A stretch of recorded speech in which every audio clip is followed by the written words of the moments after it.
Çərşənbəsi gəlir, sevinç gətirər. Tonqallar qalxır gecənin içində, alovlar oynayır sanki sevincidə.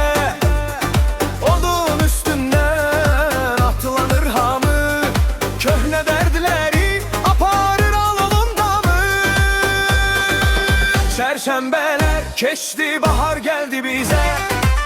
Sevinç dondu hər bir evə, hər ürəyə.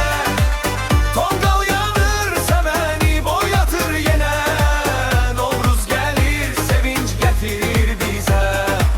Çərşənbələr keçdi, bahar gəldi bizə. Sevinç dondu hər bir evə, hər ürəyə. Tonqal yanır, səməni boyatır yenə. Novruz gəlir, sevinç gətirir bizə.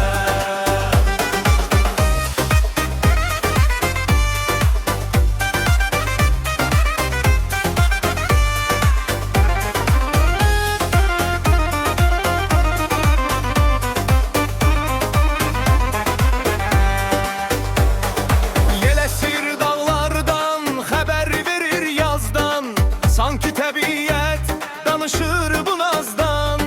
Gülə gülə gəlir yeni ümidlər.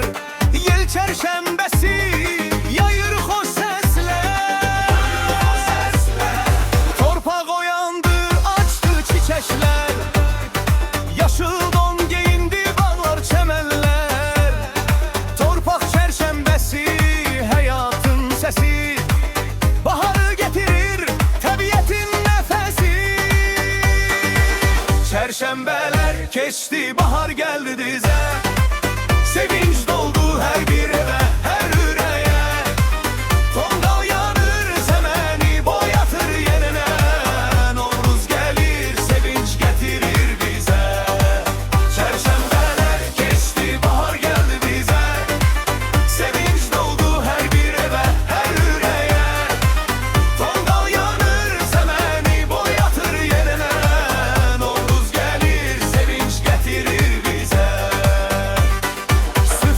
Səməni, paxlava, şəkər bura. Gülür uşaqlar bu gözəl bahara. Kosa ilə keçəl düşür meydana. Novruz yazır sevinç hər bir insana. Tonqallar yar ulduzlu gecədə. Arzular doğur yeni səhərdə. Bu bayram sevgi